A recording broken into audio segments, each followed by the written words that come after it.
ప్రియుడు తమ్ముడితో కలిసి భర్తపై హత్యాయత్నం చేసిన భార్యను మన్యం జిల్లా పాచిపెంట పోలీసులు అదుపులోకి తీసుకున్నారు.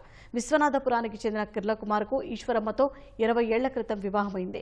వీరికి కుమారుడు, కుమార్తె ఉన్నారు. ఈశ్వరమ్మకు సారిక తవుడు అనే వ్యక్తితో వివాహేతర సంబంధం ఉందని పోలీసులు తెలిపారు. దీనిపై భర్త హెచ్చరించడంతో పలుమార్లు గొడవలు జరిగి పెద్దల సమక్షంలో పంచాయతీలు కూడా నడిచాయన్నారు.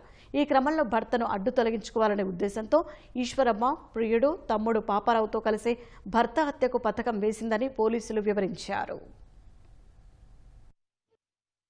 ఈ కుమార్ని ఎలాగైనా అడ్డు తొలగించుకోవాలనే ఉద్దేశంతో మొన్న 5వ తారీఖు ఉదయం ఆ పంట పొలాల్లో తువాలతో మెడను చుట్టడమే కాకుండా వాళ్ళు పెట్టుకుని వెళ్ళేటువంటి కొడవలతో కూడా ఆయన్ని పీకనరికి చంపాలనే ఉద్దేశంతో చంపి తను అడ్డు తొలగించుకునే ఉద్దేశంతో వాళ్ళు పథకరచన చేశారు.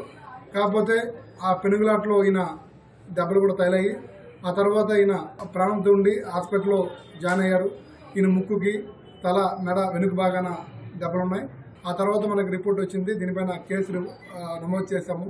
ఇది ఈశ్వరమ్మ, తవుడు నాయుడు మరియు పాపారావు వీళ్ళు ముగ్గురు కూడా కుట్ర పన్ని ఆయన్ని చంపాలనే ఉద్దేశంతో ఈ అగాత్యానికి పాల్పడినట్లు పోలీసు దర్యాప్తులో ప్రాథమికంగా రుజువైంది.